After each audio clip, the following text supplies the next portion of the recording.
to give me an opportunity on this platform and to conduct a session for career guidance.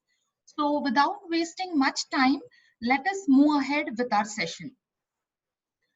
Yes, this is what you people are. यानी आप जो भी बच्चे ये session attend कर रहे हैं, ये जो भी सेशन देख रहे हैं, जो स्लाइड आपके front, that is the slide which you are having in front of you. This is what you are. Now, what exactly it means? यानी at time, अभी ये present time में आपके पास काफी सारी information है. Now, how and what is the source of this information? Like for example, you people are easily accessible to Google's. आपको Google से information मिलती है. You can have access to YouTube channels. Like for example, certain channels which are educational based, जैसे Byju's tools apps है, where you can have a clear concept, I mean to say guidance, as well as you can take more and more amount of information. पर problem क्या हो रही है, जितनी information आपको मिल रही है, you are tend to get confused more and more when it comes to selection of your career, that is career choice. और अभी हम ये जो state आप देख रहे हो with the help of your PPT, this tells you that आपका जो state of mind है वो imbalance है. Now the reason of this imbalance is आपके पास information तो बहुत सारी है which is unfiltered. Unfiltered यानी आपको ये नहीं पता चल रहा है कि information correct है, source correct है, authenticated है, और you are not able to understand कि exactly करे क्या. And the reason is that you are confused because a lot of things are there in your mind, a lot of questions you have in your mind.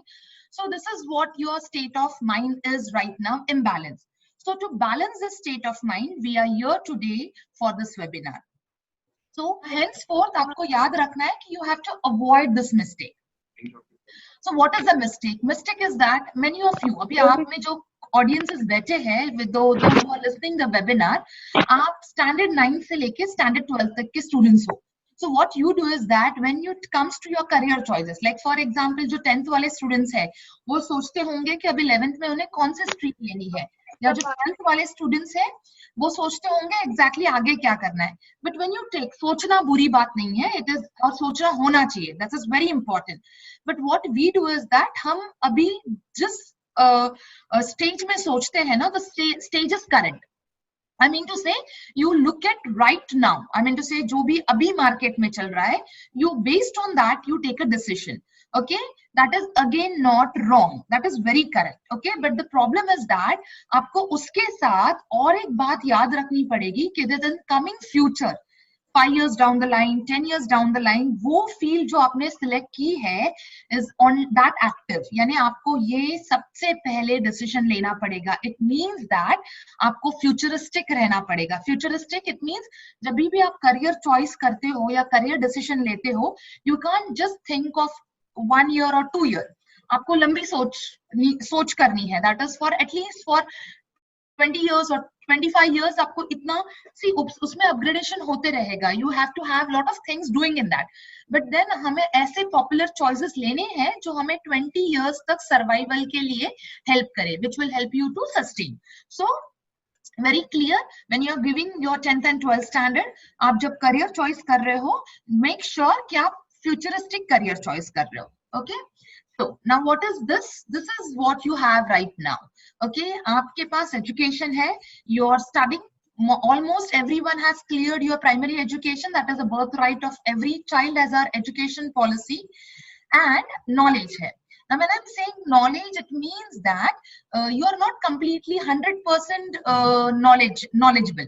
आपकी ये जो knowledge है वो slowly बढ़ती जाएगी. लाइक फॉर एग्जांपल, आप अभी अगर 10th स्टैंडर्ड के स्टूडेंट हो तो आपकी नॉलेज कैपेसिटी जितने आपने सब्जेक्ट्स पढ़े हैं, आपने थोड़ा सा अपने तरफ से कुछ अपडेट किया होगा, so that is your knowledge capacity which will keep on increasing the moment you go ahead. लेकिन आपका एजुकेशन और knowledge will give you, and of course you need to have some action out of that. Please try to understand, हम जो भी कुछ कर रहे हैं, we are doing it with an aim. So action का मतलब क्या होता है? That is your aim. That's what you want to do, and that's how it comes in the form of what action. But action होना कैसे चाहिए? Now your action should be in the form of success, and every one of us is waiting for that. I mean to say, आज अगर आप लोग ये webinar attend करने बैठे हैं, so obviously आपने कुछ सोचा होगा. ना वो सोच आपको I mean to say that thinking which you have in your mind, या जो सोच आप सोच रहे हो उसका आउटकम एक ही है कि आपको सक्सेस चाहिए, लेकिन सक्सेस का रिलेशन रिवॉर्ड से होता है। अगर मैं आपको बोलती हूँ कि यस, लाइक फॉर एग्जाम्पल आप 10th स्टैंडर्ड में हो या आप 12th स्टैंडर्ड में हो, आप क्यों कर रहे हो, पढ़ाई क्यों कर रहे हो, so your ultimate answer will be for the question is ma'am हमें आगे चल के अपने पैरों पे खड़ा होना है, we want to do job, we want to be professional in our careers. It means आप रिवॉर्ड के बारे में सोच रहे हो। सो सक्सेस, जब भी आप सक्सेस के बारे में सोचते हो, there is something which is complementary and that is reward. Now if I am defining, अगर आप सबसे पहले ये तो अंडरस्टैंड कर लो क्लियरली कि सक्सेस होता क्या है। सी हम जब भी सक्सेस के बारे में सोचते हैं ना, एक डिफरेंट पिक्चर आपके आंखों के सामने आता है। लाइक फॉर एग्जांपल जैसे करण जौहर के मूवीज है, एक फॉरेन लोकेशन में मूवी शूट किया जा रहा है एंड BMW कार, और like for example luxurious holiday जिसमें सब कुछ है। Is it that success for us? Because ऐसे प्रोजेक्ट किया जाता है हमारे सामने, but no, that is not a success, that is not a definition of success for us. For us the definition of success is जो भी आप लोगों ने सोचा है और जो भी आप अचीव करोगे, that is success.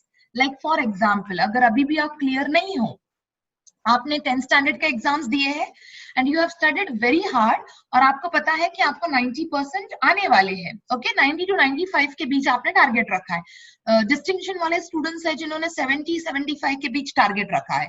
So for them if they are getting 75%, it means उनके लिए वो सक्सेस है। That is a definition of success. सबसे पहले ये अंडरस्टैंड कर लो, क्योंकि आजकल के जनरेशन में यानी आप लोगों में सक्सेस की डेफिनेशन कुछ अलग है। Carrying an iPhone for you is, you know, is a success. That is not a success. वो iPhone जो आपके हाथ में है, that is not a success because आपने उस iPhone के लिए कुछ नहीं किया है, rather than blackmailing your parents. Okay? लेकिन अगर आप अपने बलबूते पे कुछ अचीव करते हो, that is success. So please try to understand the difference between success. Success is that जो हम खुद करते हैं, अपने बलबूते पे करते हैं, and which we really achieve. And that is success. और वो success किससे related है? That is related with your reward.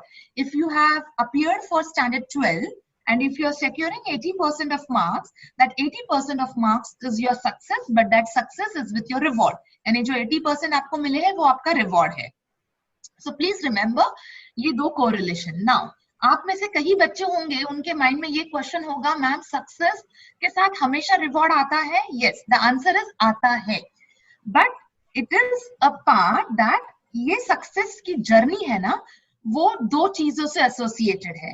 एक है पॉजिटिव, एक है नेगेटिव। यानी जब पॉजिटिव का मतलब क्या है, आपने एक प्लानिंग किया, आपने लाइक फॉर एग्जांपल एक सक्सेस के लिए एक स्ट्रैटेजी बनाई, you got the success, that is called as positive.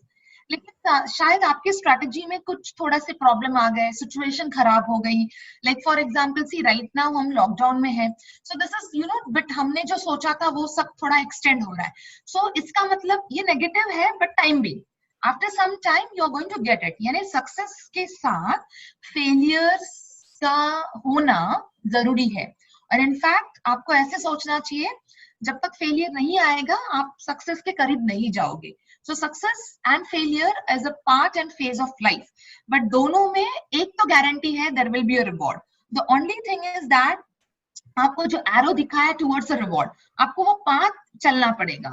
Only thing is that किसके लिए वो path may be after 5 years आ जाए, किसके लिए 6 years आ जाए, किसके लिए 7 years आ जाए, तो थोड़ा सा there is you know there is little bit race in reaching that reward, but then everyone, अगर आप सच में मेहनत कर रहे हो तो रिवॉर्ड आपको मिलना ही मिलना है। Okay, so now let us start with exactly the tips. हमारे वेबिनार का नाम था preparation tips of career guidance.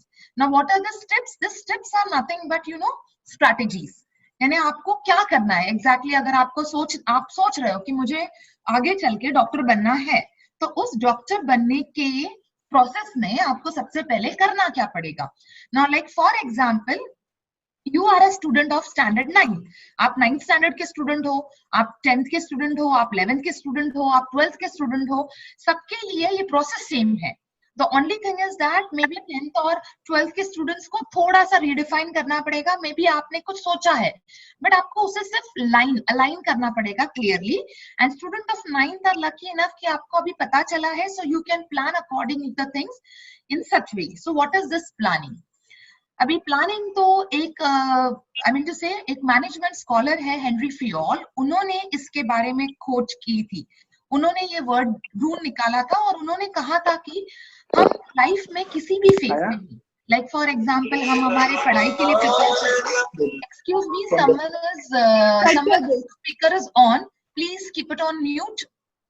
Okay, तो हम अगर हाँ, उन्होंने, वो मैनेजमेंट स्कॉलर है थे, सॉरी, उन्होंने प्लानिंग के बारे में बताया था ना. अभी ये होता क्या है प्लानिंग? लाइक फॉर एग्जांपल, अभी आप में से बहुत सारे बच्चे हैं जिनको कुछ चाहिए. ओके, आई रिक्वेस्ट किसी का, मिस्टर रविंद्र, आपका स्पीकर ऑन है, please can you just mute your speaker. Okay, like for example आपने कुछ प्लानिंग, लाइक फॉर आपने सोचा होगा कि लॉकडाउन के बाद this is the first thing I am going to do, this is, इसका मतलब है आपने प्लानिंग किया है. लेकिन ये जो प्लानिंग हम बात कर रहे हैं वो it is related to your career, वो जनरल प्लानिंग नहीं है. तो अगर आप प्लानिंग करते हो, आपके प्लानिंग में कुछ इंपॉर्टेंट एस्पेक्ट्स होने चाहिए. जैसे लाइक फॉर एग्जांपल आपको बॉक्सेस दिख रहे हैं, सबसे ऊपर वाला बॉक्स है प्लानिंग के ऊपर वाला, इंटरेस्ट एंड एबिलिटी. अगर मैं इसको एक एग्जांपल दूं, उसके लिए आपको बनना है pilot. Okay, you are very interested in aviation industry, going in aviation industry and you want to become a pilot. ठीक है, ये आपकी इंटरेस्ट एरिया है. अभी एबिलिटी क्या होती है? लेकिन आप you are a height phobic person, यानी आपको हाइट फोबिया है. What is this height phobia? यानी आपको हाइट से डर लगता है, आप देख नहीं सकते, अगर आप हाइट पे जाते हो यू कांट सी डाउन, यानी आपको डर लगता है. And that is not wrong, that is you don't have that ability. लेकिन अगर आप सोच रहे हो प्रोफेशन बनना है पायलट और आपकी एबिलिटी नहीं है, तो यहाँ पे थोड़ा प्रॉब्लम हो सकता है. लाइक फॉर एग्जाम्पल आपको बनना है डॉक्टर, लेकिन आप जब खून देखते हो तब आप फेंट हो जाते हो. इसका मतलब है आपके पास इंटरेस्ट है लेकिन आपके पास एबिलिटी नहीं है. So you have to select that type of profession where you have an ability. Now आप सोचोगे मैम माइंड में कि मैम एबिलिटी और इंटरेस्ट का रेशियो परसेंटेज कैसे होता है? सी, इंटरेस्ट का बहुत ज्यादा यहाँ पे रोल होता है, पैशन जिसे हम बोलते हैं. So what is that? आपकी एबिलिटी अगर थोड़ी कम है, इंटरेस्ट है, तो चलेगा. But the only thing is that आपके पास इंटरेस्ट के साथ एबिलिटी होनी चाहिए. आप बोलोगे मैम मेरे पास पैशन 100% है पर एबिलिटी नहीं है, तो मुश्किल होगी. So it is difficult. See, impossible नहीं है, बट आपको फिर बहुत मेहनत करनी पड़ेगी, आपको वो डर निकालना पड़ेगा. And for that you need to be very strong. और अगर सपोज आपने इस like for example आपको आर्मी में जाना है, you want to become patriotic and you want to help the country. okay, अगर आपने कभी देखा होगा या सुना होगा एटलीस्ट इस मूवीज में कि आर्मी की ट्रेनिंग बहुत टफेस्ट ट्रेनिंग होती है, like it is very difficult to crack that training. और आप अगर पहले ही दिन या दूसरे ही दिन हार जाते हो, then it is very difficult. आपकी एबिलिटी नहीं है, इंटरेस्ट तो बहुत है आपके पास, 100% वाला इंटरेस्ट है, लेकिन एबिलिटी नहीं है, तो it becomes very very difficult. So please select और प्लान सच प्रोफेशंस जिसमें आपकी इंटरेस्ट एरिया भी हो, पैशन हो, बट एबिलिटी भी हो. परसेंटेज थोड़ा ऊपर नीचे हो सकता है, बट देन अगर आप सोच रहे हो तो इंटरेस्ट वाला परसेंटेज ज्यादा होना चाहिए. Okay, that is passion. Then comes alternate career choices. अभी ये क्या होता है ऑल्टरनेट करियर चॉइसेस? जैसे आपके पास प्लान ए होता है, आपके पास प्लान बी सी डी होना जरूरी है. आप सोचोगे मैम अभी ये क्या है, plan A, plan B, plan C. Like for example, let us take an example. आप में से कोई स्टूडेंट एक कॉमर्स स्टूडेंट है, 12th कॉमर्स. ओके, आपने सोचा है कि आपको बनना है चार्टर्ड अकाउंटेंट. हाँ, लेकिन chartered accountant again is not an easy exam to crack, जहां पे रिजल्ट काफी हमें 5 to 6% ही लगता है ओवरऑल. ओके, अभी लाइक फॉर एग्जांपल आपने सोचा है ठीक है चलो ट्राई करते हैं, मैम ने तो बोला है सक्सेस के साथ फेलियर भी होता है, ट्राई टिल यू सक्सीड. पर उसके लिए डेफिनेशन होता है, आप पूरी लाइफ तो ट्राई नहीं कर सकते ना, आप करियर बनाने के पीछे हो. सो you have after a certain point of time आपको तो इनकम आना है ना, पैसे तो कमाने हैं. आपने एक बार ट्राई किया, 2 बार ट्राई किया, 10 बार किया, 20 बार किया, बट देन आपको पता होना चाहिए कुछ गड़बड़ हो रहा है. इट मीन्स आपका जो करियर चॉइस है उसे आपको थोड़ा रीडिफाइन करना पड़ेगा, आपको थोड़ा अल्टरनेट करियर्स के बारे में सोचना पड़ेगा। Now I can tell you, अभी आप अगर कॉमर्स स्टूडेंट हो जो सीए के लिए प्रिपेयर कर रहे हो, बहुत मेहनत करने के बाद अभी क्रैक नहीं कर पा रहे हो, I can tell you now become doctor. Plan A का सीए है, प्लान बी का डॉक्टर रखो, बिकॉज बहुत डिफरेंस है दोनों करियर चॉइसेस में। तो प्लान बी क्या होना चाहिए? प्लान बी हो सकता है आप एक सीए में एग्जाम दे सकते हो, सर्टिफाइड मैनेजमेंट अकाउंटेंट। आप सीपीए के लिए ट्राई कर सकते हो, सर्टिफाइड पब्लिक अकाउंटेंट। आप आईसीडब्ल्यूए के लिए ट्राई कर सकते हो, because these are all the families, यानी एक ही फैमिली से रिलेटेड है। तो थोड़ा आपको एटलीस्ट सिक्योर होगा कि लाइक फॉर एग्जांपल आप बैंकिंग एग्जाम्स दे सकते हो, so that you can start with something in your life.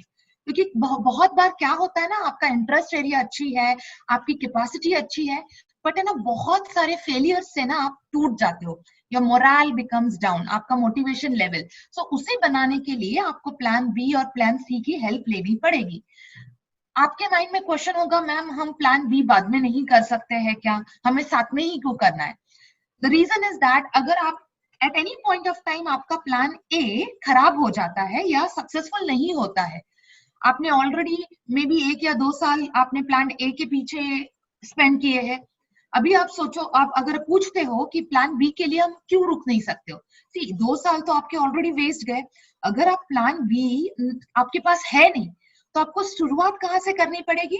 आपको पहले प्लान बी सोचना पड़ेगा, फिर बनाना पड़ेगा, फिर उसके बारे में you have to work out. इसमें और मे बी 6 महीने खराब हो सकते हैं, and time and tide waits for none, ये तो आपने सुना होगा। तो अगर आपके पास ऑलरेडी प्लान रेडी है, तो आपका ज्यादा से ज्यादा 1 हफ्ता चला जाएगा या 4 दिन चले जाएंगे। सो कौन सा अफोर्डेबल है, 4 दिन या 6 महीने? ऑब्वियसली आंसर होगा 4 दिन। सो दैट्स द रीजन, जब भी आप प्लान ए करते हो, प्लान बी और सी बैकअप प्लान जिसे बोलते हैं, रेडी होना चाहिए।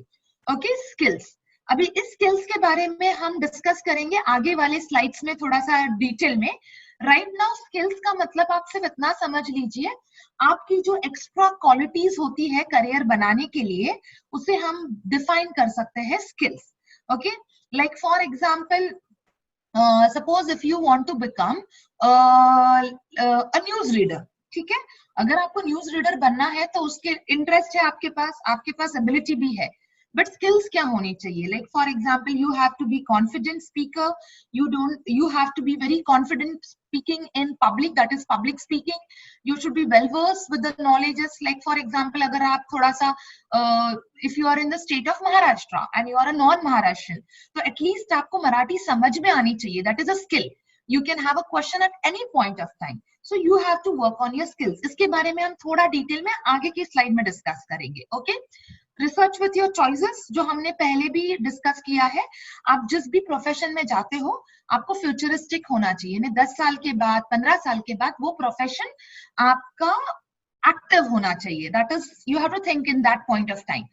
पाथवे का मतलब है एक रोडवे का मतलब है टाइम लिमिट। आपको एक जैसे लाइक फॉर एग्जांपल, अभी आप 12th स्टैंडर्ड का एग्जाम आपने दिया है, तो 10th और 12th में कितने साल का गैप होता है? 2 साल। तो आपका गैप क्या है, दैट इज पाथवे क्या है कि बाबा मेरा 12th 2 साल के बाद कंप्लीट होना चाहिए, आफ्टर 10th। ओके, जैसे 12th वाले बच्चे हैं, जिस those who are attending this webinar, उनके लिए अभी ग्रेजुएशन अगर करना है तो पाथवे कितना है? 3 years। ओके, यानी पाथवे में टाइम कंसिडर होता है। And research with requirement. Now requirement है, ये बहुत बहुत इंपॉर्टेंट है, though I have written it at the end या तो लास्ट वाले बॉक्स में, इसका मतलब ये नहीं कि उसकी इंपॉर्टेंस लेस होती है। Like for example, if you want to appear for a CA exam or you want to appear for, if you want to go for an engineering, okay, आपको पता है रिक्वायरमेंट क्या होती है, उसके एंट्रेंस एग्जाम्स होते हैं, उसका टाइम लिमिट होता है, एंट्रेंस एग्जाम कब होते हैं, सिलेबस क्या होता है, कैसे क्रैक करना पड़ता है, ऑनलाइन फॉर्म फिलिंग होता है, वो सब होता है requirement which you should be aware. आप सिर्फ इतना नारा नहीं लगा सकते कि मुझे सीए बनना है, मुझे डॉक्टर बनना है और सब कुछ हो जाता है। उस बनने के पीछे बहुत सारी मेहनत होती है। जैसे लाइक फॉर एग्जांपल, अभी आप देख रहे हो कि हमने ये वेबिनार आपके लिए अरेंज किया है, ऑर्गेनाइज किया है, बट अभी दिखने के लिए it's like in I am speaking, PPTs आपके सामने है, all the things are controlled, लेकिन इसके लिए जो हमने मेहनत की है लास्ट ऑलमोस्ट 20 days, में, that is our requirement, that was our requirement. हमने काफी सारे like for example day to day messages डालना, आपको email से update करना, telegram group पे update करना, तो ये सब back end पे होता है. But ये हमारे requirements थे, हमने उसे study किया था, and that's the reason how this webinar is successful today. और उसमें सिर्फ like for example मेरा face आपको दिखाई दे रहा है, but back of this there are a lot of people who have really helped and who have really put in their efforts. तो ये रिक्वायरमेंट बहुत बहुत जरूरी है. जैसे आप कोई मूवी देखते हो, आपको सिर्फ 3 घंटे की मूवी दिखाई देती है और उसमें एक्टर्स दिखाई देते हैं, बट उस मूवी को बनाने के लिए मे बी सालों लगे होंगे, उस मूवी को बनाने के लिए बहुत मेहनत लगी होगी. जैसे इसरो ने मंगलयान जब लॉन्च किया था, आपने पढ़ा होगा, उसके पीछे 17,000 साइंटिस्ट की मेहनत लगी थी. जस्ट इमेजिन, एक रॉकेट चलाने के लिए वी वर वेरी हैप्पी, हम बहुत सेलिब्रेट कर रहे थे, बट 17,000 पीपल, इसका मतलब आप सोचो कितनी रिक्वायरमेंट्स की लिस्ट बड़ी होगी and how that help was. So this is how you have to be ready. आपको बहुत मेंटली एंड फिजिकली स्ट्रांग बनना पड़ेगा if you want to have this perfect plan. Okay, ये हो गया आपका फर्स्ट स्टेप.